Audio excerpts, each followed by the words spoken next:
awful family tragedy in Yonkers where police say a retired NYPD detective shot and killed his wife and then himself. Tony Aiello reports the couple's 3 school-aged children were in the home when it happened. 5 hours after the early morning gunfire and a few minutes after a priest visited the scene, the bodies of Arlene and Sean O'Neill were removed from their home on Chittenden Avenue. It's just words just can't describe what happened. It's just devastating for the kids, devastating for the family. Sources tell CBS News New York the O'Neill's marriage was under stress. The couple fought Tuesday night and the tension carried over into Wednesday. Investigators believe Sean O'Neill, 54, fatally shot his wife before dying by suicide. He retired from the NYPD last year and had worked on the Joint Terrorism Task Force. Arlene O'Neill was 47. She taught 5th grade at Ann Hutchinson Elementary in Eastchester. The district said staff and students are shocked and saddened. It will provide counseling. Someone who has known the couple for many years told me Arlene was a wonderful person, a devoted mom and educator, and everyone who knows the family is in disbelief. Tonight, the couple's 3 sons are being cared for by relatives. David Harris's mother, Miss Donna, says it all started on October 11th when Memphis police stopped her son while he was driving his Charger SCAT PACK. It was 2 officer cars, to my understanding. One pulled in front of him, so he had to swerve to keep from hitting him. And the one behind him pulled him over and said, "You were swerving." According to Donna, officers then searched the car and detained her son, telling him he had to get a ride because they were going to tow his car. He's a very responsible young man. He goes to work faithfully and he works hard for what he tried to accomplish in life. You know, he has his degree. He just do what a young man's supposed to do. And if that's what he chooses to drive a nice car, then he worked for it. He deserved it. Harris was ticketed for reckless driving and his car was towed to Memphis Police Impound lot, where Donna says things got worse. My son and I went on last night, went out there to Militant to get the keys. It was locked, the keys weren't there. According to the company that manages the Police Impound lot, it is standard procedure to leave the key in the car with the doors unlocked. If a key is found in the parking lot, it will go to the supervisor's desk. However, that's not what happened to Harris's keys. Nobody knew where the keys were. They couldn't put it up in the system. But then all of a sudden, my bad. He went straight to a drawer and got those keys out. And that's when he had them in this envelope. And he said, "Here go, my bad." Donna says her son was without his keys for 5 days. If you got the keys for days like this, I'm thinking you're trying to come back and steal that car. I mean, 'cause what other reason would you want to take, number one, take them inside, and they're not supposed to be with the employees at all. Ms. Donna worries this could be a trend. And we had to go spend $225 to get the car back. So, yeah, it was, to me personally, just unnecessary situation. They had an ulterior motive. You didn't just do all that for nothing. Good morning. Welcome to the Bad Apple Report. It's 7:30 a.m. bright and early right here at home on the range. Thank you so much for being here today, folks. We're starting our day out in Colorado today. Look what we've got here. Check this guy out. He looks familiar. Have we already done a story on this guy? The familiar thumb. Now this guy looks a little different. See, when you look close, it looks like somebody's been feeding him rock candy with a slingshot. Just kidding. I don't know what's going on with this guy. We're going to find out, though. Colorado deputy criminally charged over alleged excessive force while responding to disturbance. Not cool, bro. Colorado Sheriff's deputy has been charged with several crimes after another deputy witnessed that what he believed to be excessive force. Okay, turning on his buddy. Douglas County Sheriff's Deputy Christopher Carden, age 55, has been suspended and now faces 4 criminal charges. A conviction on any of which would result in his inability to be a law enforcement officer in Colorado. He's been charged with 3rd-degree assault, harassment, official misconduct, and official oppression, all misdemeanors. Oh, come on now. According to the Sheriff's Office, Carden and a second deputy responded to a disturbance call on September 29th in Littleton. The second deputy witnessed what he believed to be excessive force being used by Carden. Okay. The cover officer immediately intervened in the situation and reported it to his supervisor right away. Oh, man, I'd love to see that body cam, you guys. After the deputy reported the incident, Carden was placed on administrative leave and with pay, naturally. According to the sheriff's office, an investigation was initiated, and after criminal charges were recommended and filed against Carden, he was suspended without pay. Ooh. Tss. Nice. He turned himself into authorities on Monday.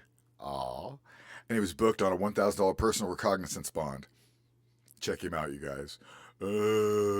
Okay, Cardin, you're a bruiser and a loser. You made it on the Bad Apple Report. Oh, I was deeply disturbed when I was notified of this incident. Let me be clear, this kind of behavior will not be tolerated by my agency. We're not going to read that. Okay, that's the deal with that Colorado deputy criminally charged over alleged excessive force while responding to a disturbance. Thank you for being here, folks. On with the show. This boarded-up building on Sunrise Highway in Holbrook was recently a lucrative brothel managed by a Suffolk cop and an Islip teacher before it was shut down, according to Suffolk DA Ray Tierney. You have these two public officials who we allege miserably violated their oaths. Former Suffolk police officer George Tremigliosi and Islip High School phys ed teacher Stephen Airy were among 4 defendants indicted for allegedly running a sex trafficking ring from 2019 to 2024. Prosecutors say Tremigliosi and Airy worked with co-defendants Frank Saggio and Dana Chardulo to manage 2 locations, the Tunnel of Love in West Babylon and a storefront on Sunrise Highway in Holbrook. We're told both locations contained suites where sex workers would perform sex acts for paying clients. Sex workers were required to collect house fees in cash from customers. House fees went to the managers. Prosecutors say the foursome's alleged prostitution enterprise began to unravel on March 19, 2021, when police received a 911 call about a robbery at the Holbrook location. Prosecutors say one of the sex workers alerted Tremigliosi, who they called George Boss, that 5th Precinct officers were responding to the brothel. Prosecutors say Tremigliosi, who was on duty in the 3rd Precinct at the time, abandoned his post in Islip Terrace and sped nearly 90 miles per hour in his patrol car here to Holbrook to check out what was happening at his alleged brothel. So he traveled 6 miles outside his precinct into the adjoining 5th Precinct area without permission, and he never obviously documented these actions. Prosecutors say Tremigliosi's presence at the Holbrook crime scene raised questions among some 5th Precinct officers because Tremigliosi was out of his jurisdiction. Why was he there? And then the investigation sort of proceeds from there. The group is facing 58 charges, including enterprise corruption, promoting prostitution, and sex trafficking. Tremigliosi, an 18-year veteran of the force, is facing additional charges of official misconduct for allegedly abusing his power as a police officer to protect the sex trafficking ring. All 4 defendants pleaded not guilty to the charges. George Tremigliosi was suspended without pay during his investigation, and it is our intention that he will never work again as a Suffolk County police officer again. Airy taught in the Islip School District for 26 years. Prosecutors say Airy was suspended without pay before the start of the school year. For Newsday TV, I'm Virginia Huey. Jen and Jared, both parties are expecting jury selection to take 1 to 2 days. Since this was a high-profile incident, part of the battle will be selecting jury members who do not have pre-formed opinions. Again, it's been almost 4 years since this happened. In those 4 years, the trial has been delayed 3 times. Hill's family has kept on their fight for justice, and this case has created real change within the Columbus Division of Police. It's early in the morning on December 22nd, 2020. Columbus police received a call about a suspicious vehicle at the 1000 block of Oberlin Drive on the north side. Now former officer Adam Coy was one of the officers to respond. Body camera video from that night shows officers approaching the garage with a flashlight. Then you see a man we know is 47-year-old Andre Hill with a phone in one hand and his other arm at his side. We are going to stop the video here. But this is where Coy pulls out his gun and shoots Hill. An investigation determined there was only 9 seconds from when officers approached Hill to when shots were fired. The investigation also found Coy did not activate his body camera until after the shots. So there was no sound in the first 60 seconds and no way to know what was said. Officers did not find a weapon on Hill. Audio indicates Coy vomiting or dry heaving. Officers also did not render aid to Hill until medics arrived. Columbus police released the footage the day after the deadly shooting. Coy was fired a week later. In February 2021, Coy was indicted by a Franklin County grand jury. He is charged with murder, felonious assault, and 2 counts of dereliction of duty. 2 days before the indictment, Columbus City Council passed Andre's Law, requiring officers to activate their body camera during any enforcement action and for officers to render aid when they use force. This trial has been delayed 3 times due to Coy's battle with Hodgkin's lymphoma and recovery from a hip replacement. His defense attorney says Coy's treatment causes him fatigue and hallucinations to the point where he is unable to assist in his defense. This is Collins from a hearing in December 2023. We won't have access to Mr. Coy in the even best case scenario if the results are the best for the first month or so here, January, February, because of it being compromised situation. Hill's family was also at that hearing. They expressed frustration about the lack of justice. We do understand that he's not healthy. We do understand that, but also we understand that we have not had any closure. Still no justice, and Coy will get to spend yet another year with his family. Court officials tell me they are expecting this trial to take about 2 weeks. I reached out to both parties today for a statement ahead of the trial. Both say they have no comment at this time. The defense did tell me that Coy is currently healthy enough to participate in his trial. The prosecution says Hill's family is expected to be in the courtroom every day. Folks, don't you just love it when these traffic thug cops get busted being idiots? Well, check out Jasmine Joseph. Age 33, she was involved in a domestic fight. Ooh. Okay, an NYPD traffic agent was arrested in Brooklyn on Thursday afternoon, according to the police. Yeah, Jasmine. So Jasmine was charged with second-degree assault. Additional information regarding the incident was not provided. Let's just use our imagination. Wild-ass, crazy, knucklehead NYPD, above the law. Jasmine Joseph, age 33, arrested. On with the show. This is Radonna and Steve Lauder of Manaway. They're watching this video from October 5th. Manawa Police Chief Dakota Midriff arrested Rick Schultz. You can see from these photos, also obtained by Fox 13, how the encounter left the 76-year-old retired state wildlife officer bruised and bloodied. He's one of the nicest guys in town. We found Schultz Wednesday. He declined to speak with us. His eyes were still blackened. What do you think should happen now? Well, we don't want him here. Yeah, I think we ought to get rid of him. And I think there's probably a lawsuit. The police chief. Yeah, why would we want somebody like that that's we're supposed to respect and count on for help when we need it? A member of the town council confirmed to Fox 13 that Midkiff is on paid administrative leave while the episode is investigated. Town officials declined further comment. According to a jail booking statement, Midkiff responded to a family dispute. He was questioning the parents about whether they had a child. One of those parents was Schultz's daughter. Schultz arrived. Midkiff told him to leave. Moments later, Midkiff wrote, he turned around and found Schultz yelling at him in the driveway. Midkiff wrote that Schultz refused to comply with an order to put his hands behind his back. So, the police chief decentralized Schultz and took him to the ground. Schultz was booked into the Box Elder County Jail on suspicion of interfering with a peace officer. He has not been charged with any crimes. But according to these minutes from Midkiff's hiring in 2022, a town council member, quote, stated that he will tell any who ask him not to call Chief Midkiff for help because he does not think Dakota Midkiff would handle it properly due to his lack of experience. He also said citizens should be fearful, end quote. Midkiff is the 4th Manawa police chief in 5 years. Do you just fix this one police officer, or do you fix the whole system, such as it is? I would like to fix the whole system. This is Radonna and Steve Lauder of Manaway. They're watching this video from October 5th. Manawa Police Chief... Well, maybe 33 is just the age when people turn into complete knuckleheads if they're cops. Now, they're always knuckleheads if they're cops, but this one, also age 33, NYPD police officer MD Kabir, he was arrested, Kabir, on Wednesday, October 16th, at 01:30 hours. The following 33-year-old male, off-duty New York City employee was arrested and charged within the confines of the 43rd precinct there in the Bronx. Okay, what did he do?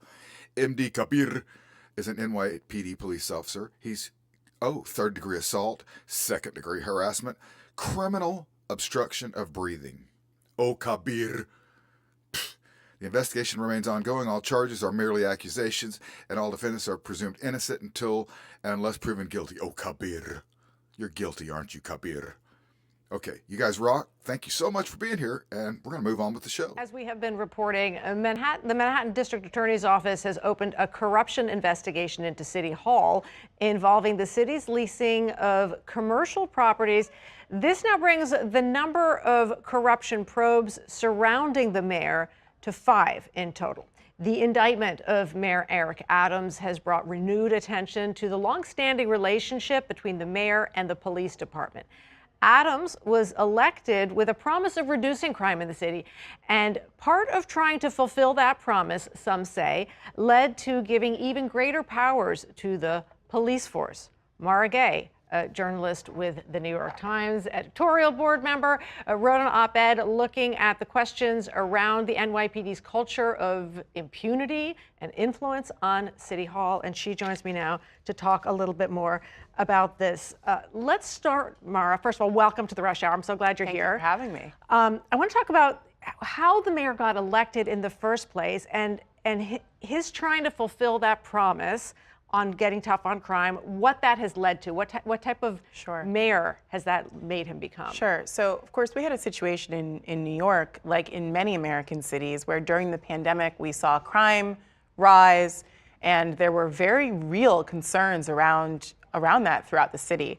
And so along comes Eric Adams, a former NYPD captain, who also had cast himself as not only understanding how to fight crime, but as a reformer of the department, which he was kind of years ago. And so he comes along at this really difficult moment and challenging moment in the pandemic, and he puts himself forward as mayor. And I think that what I'm hoping to do here is to, encourage us as New Yorkers to kind of re-examine our own relationship with the police department, which is, the culture that he comes out of, that Eric Adams comes out of, is really one of impunity. I mean, this police department has thousands of officers who serve nobly, who put their lives on the line every day. But the organization that they work for has, for years, gotten bigger and bigger budgets with very little oversight. And so talk about how that relationship between the NYPD and public has played out under this mayor, because we just got new crime data this week, and major crime categories have gone down. Crime has gone down in some of the most closely watched felony categories. So yes, first of all, just to back up for a moment, what's happened is Eric Adams came in, putting himself forward to kind of solve this crime problem. And there has been progress. Murders and shootings are down. By the way, they are actually down in many cities across the country. So this is a national trend.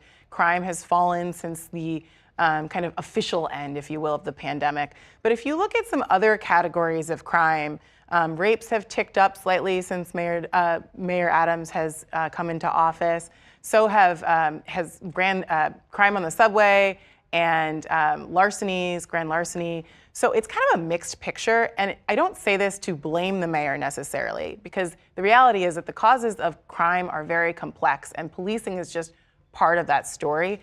The real issue is whenever crime rises in New York, New Yorkers have a way of kind of saying, well, let the police department do whatever it wants to solve this problem. And what I think is that it might be better to say, crime is a serious issue, but it matters how the police department does its job.